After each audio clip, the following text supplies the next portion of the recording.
Hello students, welcome back to our YouTube channel Rampur Physics वाले। तो अभी तक हमने क्या किया है, human eye and the colourful world के सारे कॉन्सेप्ट को पढ़ लिया है। अब हम लोग एमसीक्यू की तरफ बढ़ने वाले हैं।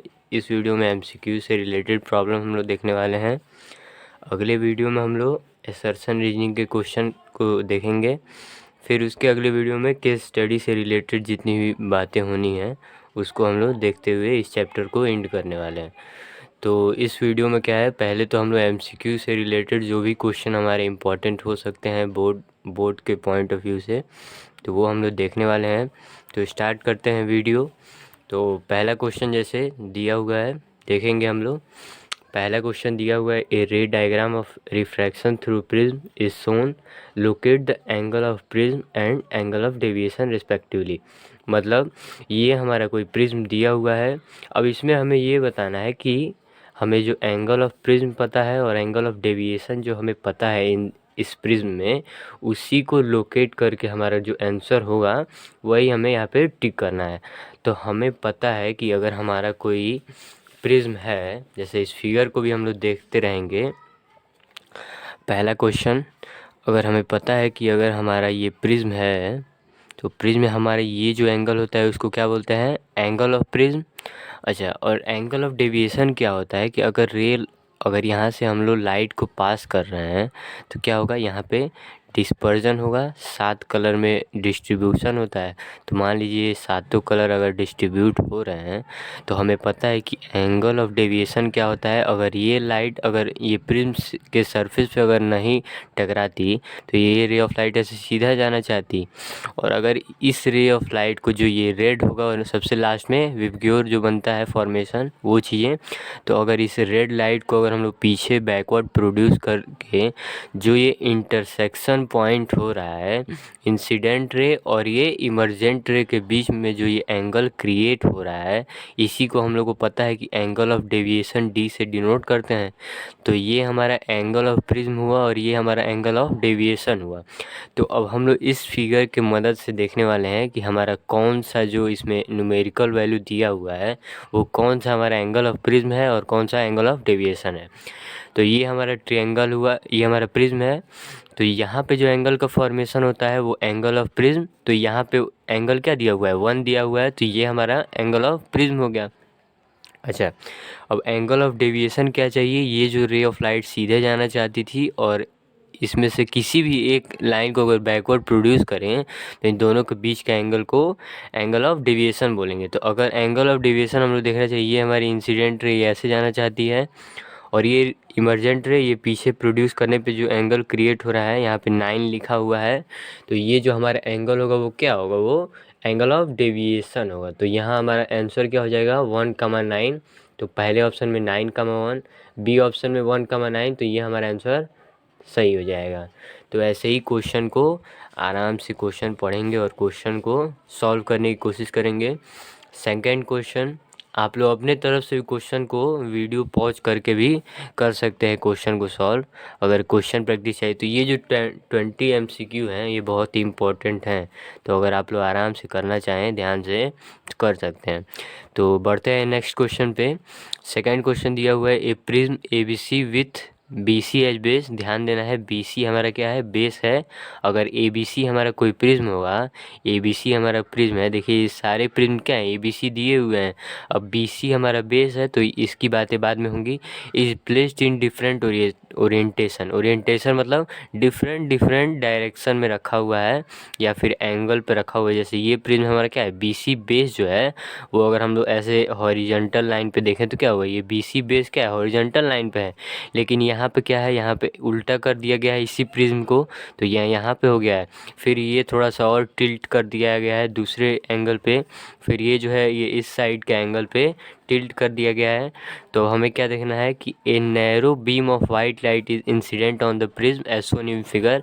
ये जो है वाइट लाइट हमें, ये क्या हो रहा है, प्रिज्म पे हम लोग को वाइट लाइट इंसिडेंट कराया गया है। ये हमारा सेंटेंस में दिया हुआ है। In which of the following cases, कौन से केसेस में आफ्टर डिस्पर्जन, मतलब डिस्पर्जन क्या है, सातों कलर में जब लाइट जो है वाइट लाइट डिस्ट्रीब्यूट हो जाएगी, the third colour from top corresponds to colour of sky. अच्छा, अच्छा, कलर ऑफ स्काई पहले हम लोग ध्यान देना है। जैसे क्या बोला कि थर्ड कलर जो हो टॉप से, टॉप कहने का मतलब ऊपर से, अगर हमारा जो थर्ड कलर है, ये हमारा फर्स्ट और ये सेकंड, ये थर्ड कलर, तो ये हमारा ब्लू कलर हो। ब्लू कलर क्यों? क्योंकि दिया हुआ है correspond to colour of sky, और कलर ऑफ स्काई कैसा होता है? ब्लू होता है। तो ब्लू कलर देखना है कि अगर हमारा मान लीजिए ये प्रिज्म है, तो हमें देखना है कि ये वाइट लाइट आ रही है, तो अब हमें ये जो हमारा डिस्पर्जन हो रहा है, तो हमें ऊपर से देखना है कि ऊपर से थर्ड नंबर पे ब्लू कलर किस केस में आ रहा है, उसी केस को हम लोग क्या करेंगे? टिक कर देंगे। तो ये हमारा क्वेश्चन था कैसे क्या करना है। तो अब हम लोग पहले ऑप्शन को चेक करने की कोशिश करेंगे। तो पहले ऑप्शन में ये हमारा क्या है? ये हमारा प्रिज्म है ए, बी और सी। तो ये वाइट लाइट हमारी आ रही है। अब हमें पता है कि अगर हमारा प्रिज्म ऐसा होता है, तो हम लोग क्या करते हैं, यहाँ पे सातों कलर में मान लीजिए यहाँ पे डिस्ट्रीब्यूट हो जा रहे हैं। यहाँ 7 कलर अपने मन से बना सकते हैं। अच्छा, डिस्ट्रीब्यूट होने के बाद क्या होगा? यहाँ पे प्रिज्म से पास करेगी, तो हमें पता है ऊपर हमारा रेड कलर होता है और नीचे वायलेट होता है। तो अब हमें क्या होगा कि बीच में सारे कलर ऑब्जर्व होते हैं। तो यहाँ होगा इंडिगो, फिर ब्लू, फिर ग्रीन, फिर येलो और ऑरेंज, फिर आएगा रेड।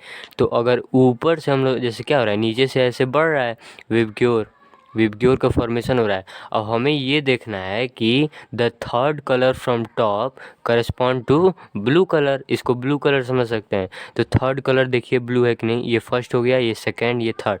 थर्ड तो यहाँ येलो है, तो ये हमारा ऑप्शन एलिमिनेट हो गया। तो ऑप्शन ए तो हमारा होगा नहीं। अच्छा, एक चीज़ हम लोग यहाँ से ये नोटिस कर सकते हैं कि अगर हम लोग को ये देखा जाए, तो यहाँ से नीचे से थर्ड कलर ज़रूर ब्लू मिल रहा है।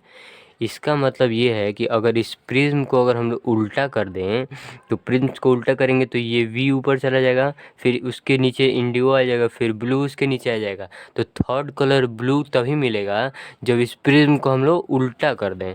उल्टा करने वाला ऑप्शन हम लोग चेक करते हैं। तो ऑप्शन बी में हमारा क्या है कि प्रिज्म को उल्टा किया हुआ है।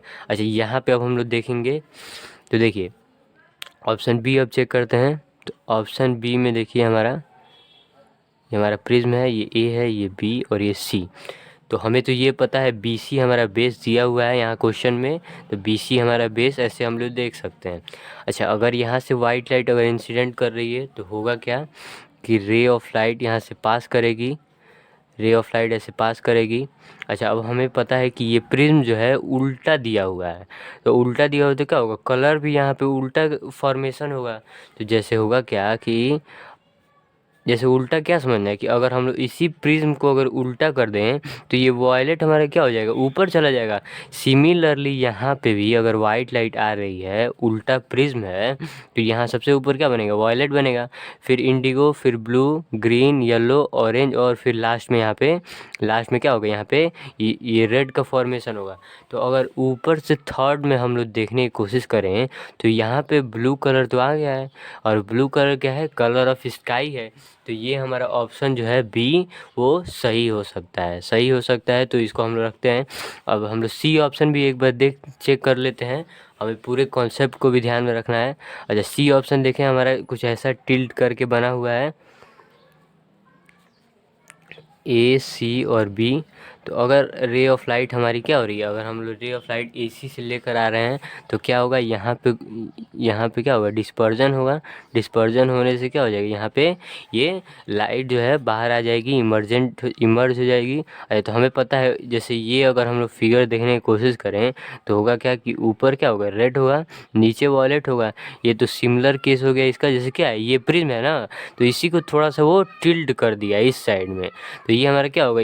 जो हमारा रेड कलर वायलेट कलर होगा, टिल्ट करने से ये तो कलर चेंज नहीं होगा। अगर इसको उल्टा कर देते, तो जैसे इस केस में चेंज हुआ है, तो हो सकता था। लेकिन ये टिल्ट करने से क्या होगा? यहाँ रेड हो जाएगा और वायलेट हो जाएगा। तो यही सेम केस यहाँ पे भी मिल गया। तो ये भी ऑप्शन हमारा रॉन्ग हो जाएगा। जैसे क्या होगा? ऊपर यहाँ पे कौन सा कलर मिल जाएगा? फिर से यहाँ पे भी ऊपर थर्ड टॉप मोस्ट कलर पे येलो कलर मिल जाएगा। तो ये भी ऑप्शन एलिमिनेट हो गया। अच्छा, ऑप्शन डी अब हम लोग देखेंगे। ऑप्शन डी में देखिए क्या दिया हुआ है। नहीं, यहाँ सी है। जैसे ये क्वेश्चन में दिया हुआ है कि अगर हमारा बी सी एक बेस है, मतलब ये जो है हमारी बी सी क्या है? वो बेस है। अच्छा, हम लोग जब भी प्रिज्म के बारे में पढ़े हैं, तो हम लोग बेस से तो रे ऑफ लाइट लेकर जाते नहीं हैं। तो यहाँ देखिए, यहाँ फोर्थ ऑप्शन में बेस से ही ये जो रे ऑफ लाइट है वो लेकर जा रहा है। तो ये ऑप्शन हमारा ऐसे ही एलिमिनेट हो जाएगा, क्योंकि बेस से हम लोग रे ऑफ लाइट को नहीं लेकर जा सकते हैं। यहाँ क्वेश्चन में दिया हुआ है कि बी सी एच बेस, तो बेस से हम लोग रे ऑफ लाइट कभी लेकर नहीं जा सकते हैं। तो ये ऑप्शन भी हमारा एलिमिनेट हो गया। तो ऑप्शन बी तो हम लोग को पहले से ही टिक सही लग रहा था, ये वाला ऑप्शन। तो क्या करेंगे, ऑप्शन बी पे टिक कर देंगे। तो हमारा ऑप्शन बी जो होगा वो करेक्ट हो जाएगा। बढ़ते हैं नेक्स्ट क्वेश्चन पे। तो third question, the colour of white light deviated through the largest angle by A prism is, मतलब हमारा जो ये प्रिज्म है, सिमिलर वही थर्ड क्वेश्चन देखिए, अगर हमारा ये प्रिज्म है तो क्या कह रहा है कि अगर ये वाइट लाइट आती है तो क्या होगा, यहाँ पे कुछ, यहाँ पे डेविएशन होता है रेड कलर का, फिर यहाँ पे क्या होता है वायलेट कलर का, ये फॉर्मेशन होता है कलर का, सातों कलर का, बीच में जो कलर होते हैं वो होते हैं। अच्छा, अब देखिए इसमें दिया क्या हुआ है कि the colour of white light deviated through largest angle. Deviated जहाँ वर्ड मिला, इसका मतलब एंगल ऑफ डेविएशन के बारे में वो बात कर रहे हैं। तो अगर प्रिज्म से हमारा वाइट लाइट डेविएट हो रहा है, यहाँ पे डिस्पर्जन फेनोमेना होता है, तो हमें क्या देखना है कि एंगल ऑफ डेविएशन सबसे लार्जेस्ट किस में होता है। क्या दिया हुआ है, which white light deviated through largest angle. तो हमें ये पता है कि ये वायलेट कलर है, इस वायलेट और ये इंसिडेंट रे के बीच का जो एंगल होगा वो एंगल ऑफ डेविएशन। और ये ज़रूर पता है कि हमारा जो वायलेट कलर होता है वो एकदम सबसे नीचे फॉर्मेशन होता है। तो इसके वजह से क्या होगा, ये एंगल जो क्रिएट होगा इन दोनों के बीच में वो सबसे लार्जेस्ट होगा। तो क्या करेंगे हम लोग, वायलेट कलर पे टिक लगाएंगे, क्योंकि क्या होता है the colour of white light divided through largest angle. तो सबसे लार्जेस्ट एंगल पे कौन सा कलर हो रहा है, वायलेट कलर, तो वायलेट पे टिक कर देंगे। तो ये हमारा ऑप्शन सी करेक्ट था।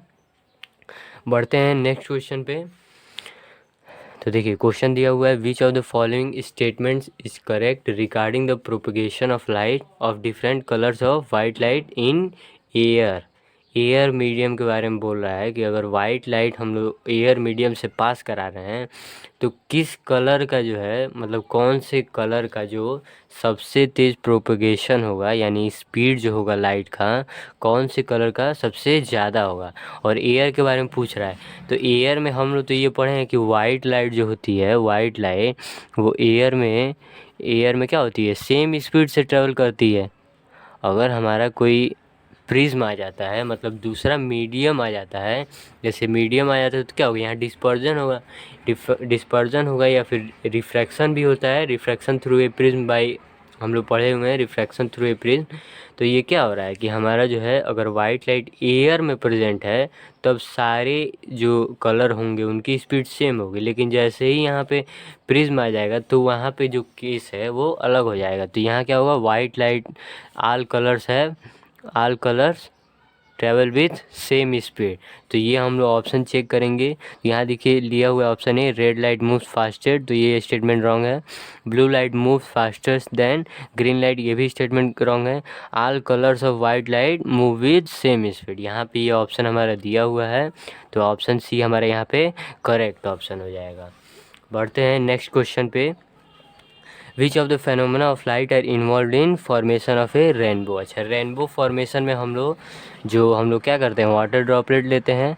तो हमारा क्या होता है, रे ऑफ लाइट, अगर वाइट लाइट यहाँ आ रही है तो हमें पता है कि यहाँ पे डिस्पर्जन फेनोमेना होता है। डिस्पर्जन, यहाँ पे क्या हो रहा है, डिस्पर्जन फेनोमेना, जिससे 7 कलर में जो है रे ऑफ लाइट डिस्ट्रीब्यूट हो रही हैं।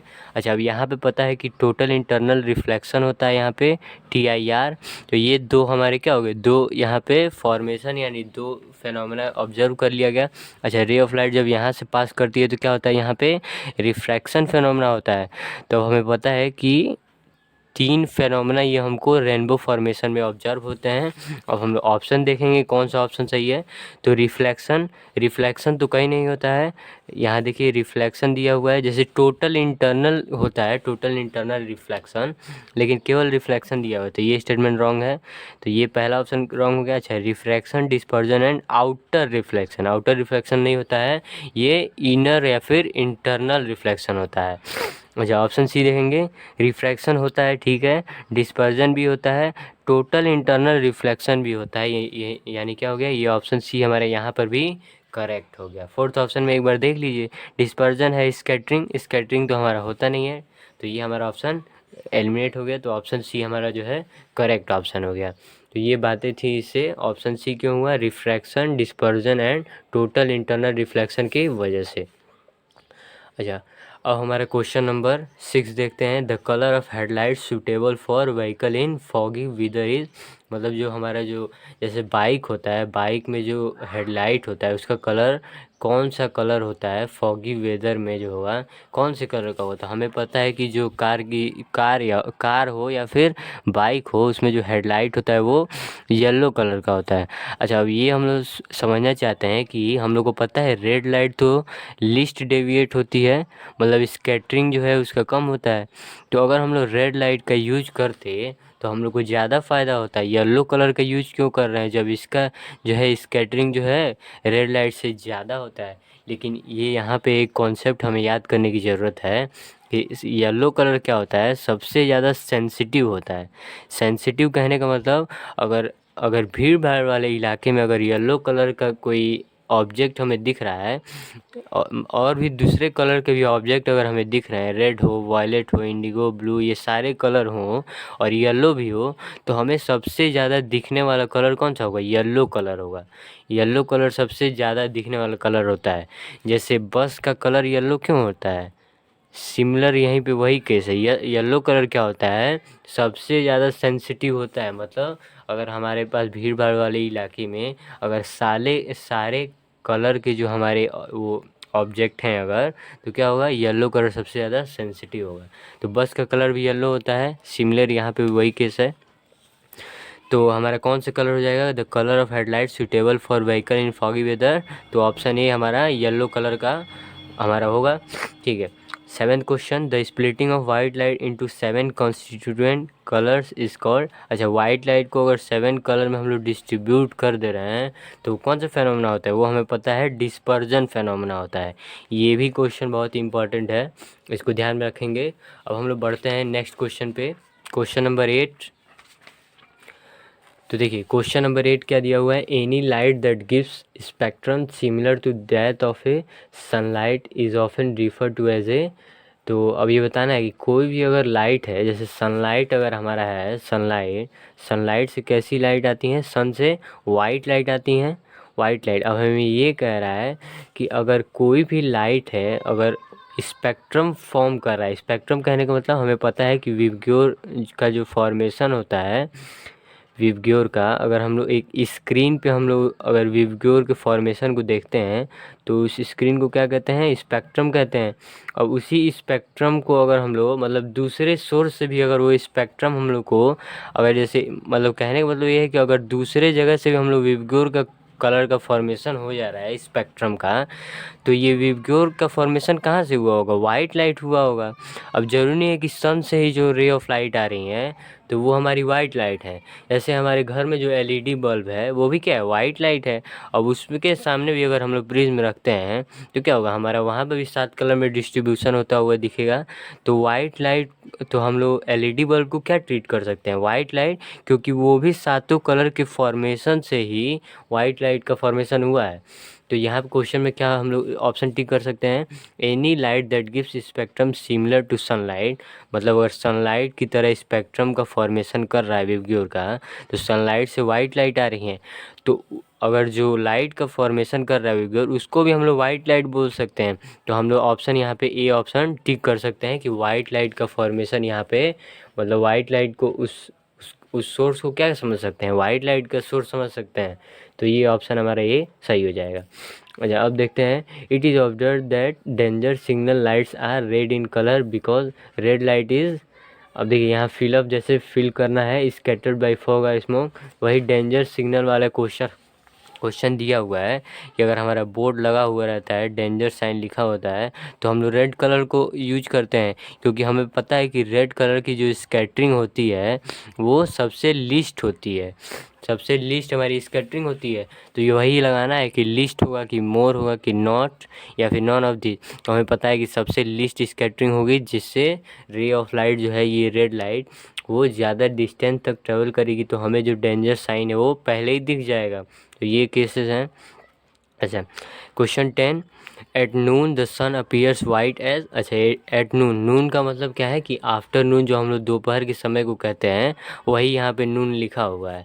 तो क्या होगा, at noon the sun appears white, मतलब जो दोपहर के समय जैसे 12 बजे क्या होता है, सन का जो कलर होता है, वो कैसा होता है, वाइट कलर होता है। तो वाइट कलर क्यों होगा, अब हम लोग ये समझ लेते हैं, फिर हम लोग ऑप्शन पे टिक करेंगे। तो ये क्वेश्चन नंबर हमारा कौन सा है, क्वेश्चन नंबर 10 है। तो अगर मान लीजिए ये हमारा अर्थ है, और हमें पता है कि ये हमारा क्या होता है, एटमॉस्फेयर होता है। और हमें पता है कि एक हॉरिजन लाइन होती है, हॉरिजन जो सन और अर्थ, सन नहीं, स्काई और अर्थ के बीच में जो है इमेजिनरी लाइन होता है, जो अर्थ और स्काई को अलग अलग करता है। तो ये हमारा हॉरिजन हो गया। अच्छा, सुबह में सन होता है यहाँ पे, ठीक है, सुबह में सन यहाँ होता है। और हमें पता है कि अगर यहाँ पे हमारा कोई ऑब्जर्वर, तो यहाँ से अगर रे ऑफ लाइट मान लीजिए आ रही है, तो यहाँ क्या होता है, यहाँ रेडिश कलर होता है सुबह। और हमें पता है सनसेट के टाइम पे भी, यहाँ पे सनसेट जब हो जाता है तो भी रेडिश कलर होता है। अच्छा, लेकिन दोपहर के समय क्या होता है, सन जो है हमारा एकदम पास में आ जाता है, ठीक है, ओवरहेड, मतलब हमारे सिर के ऊपर ही आ जाता है सन दोपहर में। तो अब हम लोग यहाँ पे समझने की कोशिश करेंगे कि वाइट लाइट का कलर का फॉर्मेशन क्यों होता है। जैसे इधर रह रहा है तो दोनों साइड तो रेडिश होगा सुबह में, और सबसे ज़्यादा जो शाम में होगा तो रेडिश कलर का फॉर्मेशन होगा। लेकिन जब दिन में हो रहा है, दोपहर के समय 12 बजे जब हो रहा है, यहाँ पे 12 PM 12 बजे, तो क्या हो रहा है, अब देखिए यहाँ पे क्या है, यहाँ जो डिस्टेंस ट्रेवल करना है वो ज़्यादा दूरी है। अगर वाइट लाइट एटमॉस्फेयर में आ रही है तो क्या होगा, यहाँ पे डिस्पर्जन होगा, सातों कलर में डिस्ट्रीब्यूट होगी। तो क्या होगा कि यहाँ पे जो स्कैटरिंग होगा वो दूसरे कलर का जल्दी हो जाए। लेकिन यहाँ से जो रे ऑफ लाइट आ रही हैं, उनको डिस्टेंस ट्रेवल करना है बहुत ही कम। तो डिस्टेंस ट्रेवल कम करेंगी अगर, तो क्या होगा, जो स्कैटरिंग होगा वो नेग्लिजिबल होगा। यहाँ ऑब्जर्वर जो है उसको एकदम दिखेगा पास तक। तो हमें क्या होगा, स्कैटरिंग बहुत ही कम होगा, लिस्ट स्कैटरिंग। तो वाइट लाइट जो होगी, वाइट लाइट, उसमें अगर हमें पता है कि 7 कलर होता है, वाइट लाइट क्या है, 7 कलर का कॉम्बिनेशन है। तो अगर स्कैटरिंग कम हो रही है तो इसका मतलब क्या है कि सातों कलर हमारे हम तक आ जाएंगे। 7 कलर ऑब्जर्व, सातों, अगर स्कैटरिंग कम हो रही है तो इसका मतलब क्या है कि सातों कलर हमारे तक आ रहे हैं। और अगर सातों कलर आ रहे हैं तो सातों कलर के कॉम्बिनेशन क्या कहेंगे, वाइट लाइट कहेंगे। तो इसीलिए क्या हो रहा है, दोपहर में हमें वाइट लाइट का फॉर्मेशन होता हुआ दिखता है सन का। तो अब वाइट लाइट का फॉर्मेशन क्यों हो रहा है, क्योंकि हमें पता है कि जो स्कैटरिंग हो रही है वो लिस्ट हो रही है।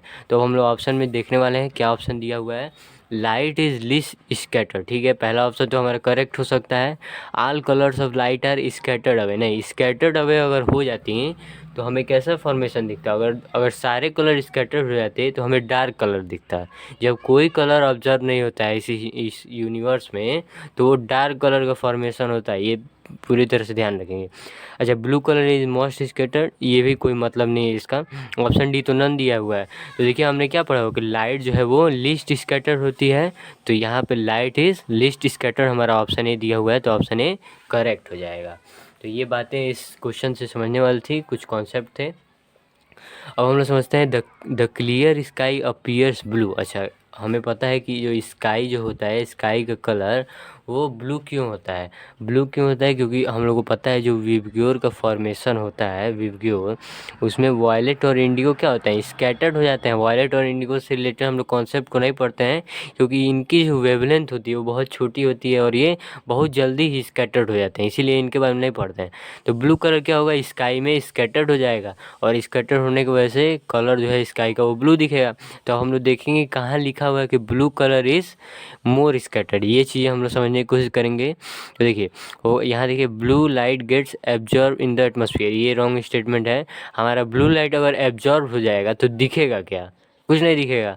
तो अब देखिए सेकंड क्वेश्चन में, ultra violet radiation are absorb in the atmosphere, ये ऑप्शन से हमें कुछ मतलब नहीं है, ये भी हमारा ऑप्शन सही नहीं होगा। अब देखिए, violet and blue light get scattered more than light of all other colour, ये ऑप्शन सही हो सकता है, क्योंकि वायलेट, इंडिगो, ब्लू कलर जो है, जैसे इस ऑप्शन का मतलब क्या है कि वायलेट, इंडिगो और ब्लू जो है गेट स्कैटर्ड मोर देन, मतलब अगर ज़्यादा स्कैटर्ड कर रहे हैं तो ज़्यादा एटमॉस्फेयर में वो फैल जाएंगे। ज़्यादा एटमॉस्फेयर में फैलने से क्या होगा, ये कलर कैसा हो जाएगा, जाएगा, मतलब ब्लू कलर का हो जाएगा। तो ये ऑप्शन तो हमारा सही हो जाएगा। ऑल अदर कलर मतलब ये जो चारों कलर हैं इनको छोड़कर ये ज़्यादा स्कैटर होते हैं, तो ऑप्शन सी हमारा हो सकता है। अच्छा, डी ऑप्शन पढ़ लेते हैं। Light of all other colours is scattered more than violet and blue colour by the atmosphere. ये तो उल्टा स्टेटमेंट दे दिया हुआ है कि अगर ये सारे कलर जो ग्रीन, येलो, ऑरेंज, रेड हैं, अगर ये स्कैटर्ड हो जाएंगे तो क्या होगा, हमारा हमारा जो स्काई होगा वो तो ब्लू दिखेगा नहीं। ये ऑप्शन हमारा क्या हो जाएगा, तब रॉन्ग हो जाएगा। तो ऑप्शन सी हमने पढ़ा हुआ है कि वॉयलेट एंड ब्लू जो है ज़्यादा स्कैटर्ड होते हैं इन चारों कलर के मुकाबले। तो ये हमारा क्या होगा, ऑप्शन सी करेक्ट हो जाएगा। तो ये हमारा एमसीक्यू से रिलेटेड जो 11 क्वेश्चन था, बहुत ही इंपॉर्टेंट क्वेश्चन है, तो इसको आप लोग ध्यान में ज़रूर रखेंगे।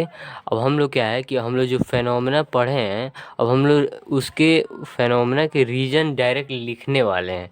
जैसे हमने जो फेनोमेना जो पढ़ा हुआ है उसके रीजन क्या है, ये चीज़ हम लोग समझेंगे। क्योंकि क्वेश्चन में क्या हो जाएगा, जैसे क्वेश्चन में आपको देखने को मिलेगा कि पूछेगा आपको कि the rainbow formation takes place due to, तो मतलब हमें बताना क्या है कि रेनबो फॉर्मेशन किस फेनोमेना के कारण होता है।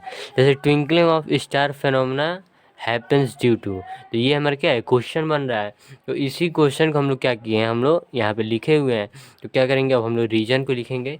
अच्छा, एक चीज़ बिल्कुल ध्यान करने वाली है, अगर हमारा कलर से रिलेटेड कोई भी क्वेश्चन आ रहा है, कलर रिलेटेड अगर क्वेश्चन आ रहे हैं, डायरेक्ट आप लोग इसको याद कर लेंगे। कलर रिलेटेड प्रॉब्लम अगर आ रहे हैं तो उस फेनोमेना को हम लोग क्या फेनोमेना कहेंगे, स्कैटरिंग ऑफ लाइट। अगर जहाँ भी हमारे कलर रिलेटेड प्रॉब्लम क्वेश्चन पूछ रहा है, कलर रिलेटेड का मतलब ब्लू कलर ऑफ स्काई, तो ब्लू कलर क्या है, कलर रिलेटेड प्रॉब्लम है। तो ये फेनोमेना हम लोग को वैसे तो पता है कि स्कैटरिंग हो जाता है, लाइट ब्लू कलर का स्कैटरिंग होने से क्या होगा, एटमॉस्फेयर में फैल जाता है। तो ये स्कैटरिंग ऑफ लाइट फेनोमेना की वजह से ये हमारा ब्लू कलर दिखता है। तो हमने ये क्या कहा कि कलर से रिलेटेड जहाँ भी कोई क्वेश्चन आएंगे, हमें किसी भी दूसरे ऑप्शन पे नहीं जाना है, हमें बस स्कैटरिंग ऑफ लाइट ऑप्शन पे टिक कर देना है। अच्छा, हमने जो फेनोमेना पढ़ा हुआ है उसको एक बार आप लोग देख लें अगर, तो देखिए हमने क्या क्या फेनोमेना पढ़ा हुआ है, स्कैटरिंग ऑफ लाइट और एटमॉस्फेरिक रिफ्रैक्शन और डिस्पर्जन ऑफ लाइट। तो इन्हीं तीनों फेनोमेना को हम लोगों को ऑप्शन में दिया रहेगा, इन्हीं तीनों से पूछने वाले हैं। तो लाइट का जो कलर का क्वेश्चन होगा वो हमेशा स्कैटरिंग ऑफ लाइट से ही क्वेश्चन आने वाले हैं। तो आप लोग अगर कलर का क्वेश्चन आएगा तो कुछ नहीं समझना है, केवल स्कैटरिंग ऑफ लाइट ऑप्शन पे टिक कर देना है। तो अब देखिए, अच्छा जैसे पहले ऑप्शन में दिया हुआ है रेनबो फॉर्मेशन कैसे होता है, तो रेनबो फॉर्मेशन हमें पता है कि डिस्पर्जन ऑफ लाइट होने के कारण क्या होगा। जैसे हमने बताया हुआ है कि रेनबो फॉर्मेशन जो हो रहा है वो डिस्पर्जन का फेनोमेना पहले होता है। तो रेनबो फॉर्मेशन क्यों हो रहा है, तो डिस्पर्जन ऑफ लाइट के कारण, dispersion of light. Second option देखिए, अब ट्विंकलिंग ऑफ स्टार्स जो है वो ट्विंकल क्यों करते हैं, तो हमें पता है, हमने पिछले वीडियो में ही पढ़ा हुआ है कि एटमॉस्फेरिक रिफ्रैक्शन के कारण हमारा ये स्टार्स जो है वो रिफ्रैक्शन के कारण ट्विंकल करते हैं, एटमॉस्फेरिक रिफ्रैक्शन के कारण ट्विंकल करते हैं। अच्छा, थर्ड ऑप्शन हम देखिए, अब the sun is visible to us 2 minutes before the actual sunrise, ये तो सही है, 2 मिनट पहले ही सूर्य हमें दिखता है। And about 2 minutes after the actual sunset, मतलब सनसेट हो भी जाता है लेकिन उसके बाद 2 मिनट के बाद भी हमें सन से जो सनलाइट आती है वो ऑब्जर्व होती हैं। तो इसका कारण क्या है, इसमें भी हम लोग एटमॉस्फेरिक रिफ्रैक्शन पढ़े हुए हैं, एटमॉस्फेरिक रिफ्रैक्शन ये भी हमारा कॉन्सेप्ट पढ़ा हुआ है। अच्छा, टिंडल इफेक्ट हमने किस में पढ़ा हुआ है, स्कैटरिंग ऑफ लाइट में। स्कैटरिंग ऑफ लाइट में यही एक ऐसा फेनोमेना है ना जिसमें हमें कलर के बारे में नहीं दिया हुआ है, लेकिन टिंडल इफेक्ट क्या होता है, टिंडल इफेक्ट हमने स्कैटरिंग ऑफ लाइट में पढ़ाया हुआ है कि टिंडल इफेक्ट क्या है कि कोलाइडल सॉल्यूशन से जो लाइट की स्कैटरिंग होती है तो क्या होगा, वही टिंडल इफेक्ट होगा, तो हमारा वो स्कैटरिंग ऑफ लाइट फेनोमेना है। अच्छा, अब देखिए क्या लिखा हुआ है, ब्लू कलर ऑफ स्काई, तो ब्लू कलर मतलब क्या हुआ, कलर रिलेटेड प्रॉब्लम हुआ, तो वो कैसा फेनोमेना हो जाएगा, कौन से फेनोमेना के कारण होता है, तो scattering of light phenomena, scattering of light. अच्छा, अब नेक्स्ट क्वेश्चन देखेंगे 17, ये हमारा दिया हुआ है reddish appearance of sun at sunrise और सनसेट। तो रेडिश अपीयरेंस का मतलब क्या है कि रेड कलर के बारे में है, तो यहाँ भी जब कलर रिलेटेड प्रॉब्लम है तो ये स्कैटरिंग ऑफ लाइट। वैसे हमने ये स्कैटरिंग ऑफ लाइट में पढ़ा हुआ भी है। तो इसीलिए जो लोग अगर ये नहीं समझ पा रहे हैं कलर रिलेटेड प्रॉब्लम, तो अगर ये स्कैटरिंग ऑफ लाइट फिनोमेना में ये ऑब्जर्व किए होंगे तो उन्हें आ जाएगा ये क्वेश्चन। अब देखिए, the bluish colour of water in deep sea is due to. तब देखिए हमें क्या होता है, जो समुद्र में जो होता है, जो डीप वाटर होता है, यानी जो नीचे का जो पानी होता है, वो कैसे दिखता है, ब्लू कलर का होता है। तो उसमें भी हमारा कौन सा, जैसे ब्लू कलर दे दिया, तो ये भी हमारा स्कैटरिंग ऑफ लाइट फिनोमेना हो जाएगा। मतलब जहाँ भी कलर रिलेटेड प्रॉब्लम आ रहे हैं, बिना कुछ सोचे समझे स्कैटरिंग ऑफ लाइट पे टिक कर देना है। अच्छा, ऑप्शन 19 देखिए, क्वेश्चन 19, स्काई अपीयर्स डार्क। यहाँ देखिए ये भी हमारा जो क्या होगा, कलर का रिलेटेड प्रॉब्लम हुआ, डार्क कलर का, instead of blue to an astronaut. मतलब जो एस्ट्रोनॉट होते हैं वो क्या होते हैं, जो अगर जाते हैं स्पेस में, अगर जाते हैं तो जो कलर होता है स्काई का वो ब्लू दिखता है। वो होता क्यों है, क्योंकि वहाँ पे जो है एटमॉस्फेयर प्रेजेंट ही नहीं होता है। अच्छा, एटमॉस्फेयर नहीं होगा तो एयर के पार्टिकल नहीं होंगे, और एयर के पार्टिकल नहीं होंगे तो क्या होगा, वहाँ पे एयर के पार्टिकल ना होने से स्कैटरिंग भी नहीं होगा, और वाइट लाइट का स्कैटरिंग ही नहीं होगा तो क्या होगा, हमें पता है कि अगर वाइट लाइट का क्या हो रहा है, स्कैटरिंग नहीं हो रहा है अगर, तो वाइट लाइट के अलग अगर जो एटमॉस्फेयर प्रेजेंट नहीं है तो आप कौन सा कलर होगा, डार्क कलर होगा। ये भी कलर रिलेटेड प्रॉब्लम है तो क्या हो रहा है, स्कैटरिंग ऑफ लाइट फिनोमेना होगा। अच्छा, नेक्स्ट क्वेश्चन पे बढ़ते हैं। तो वाइट कलर ऑफ क्लाउड्स, मतलब जो कलर जो होते हैं क्लाउड्स के, वो वाइट क्यों होते हैं, तो ये भी कलर रिलेटेड प्रॉब्लम। तो ये हमारा कौन सा हो जाएगा, स्कैटरिंग ऑफ लाइट हो जाएगा। तो ये 20 MCQ प्रॉब्लम जो है हमारे बोर्ड पॉइंट ऑफ व्यू से बहुत ही इम्पोर्टेंट थे। अगर वीडियो पसंद आया है तो वीडियो को ज़रूर लाइक करें, और चैनल पे अगर नए हैं आप तो चैनल को ज़रूर सब्सक्राइब करते हैं। मिलते हैं नेक्स्ट वीडियो में। नेक्स्ट वीडियो हमारा असर्शन रीजन रिलेटेड कैसे सॉल्व करना है वो बहुत इम्पोर्टेंट वहाँ रहेगा, तो अगले वीडियो को भी मिस ना करें। इसीलिए बेल आइकन को ज़रूर प्रेस करें, और अगर दोस्तों से शेयर ज़रूर करना चाहते हैं तो ज़रूर शेयर करें। Thank you.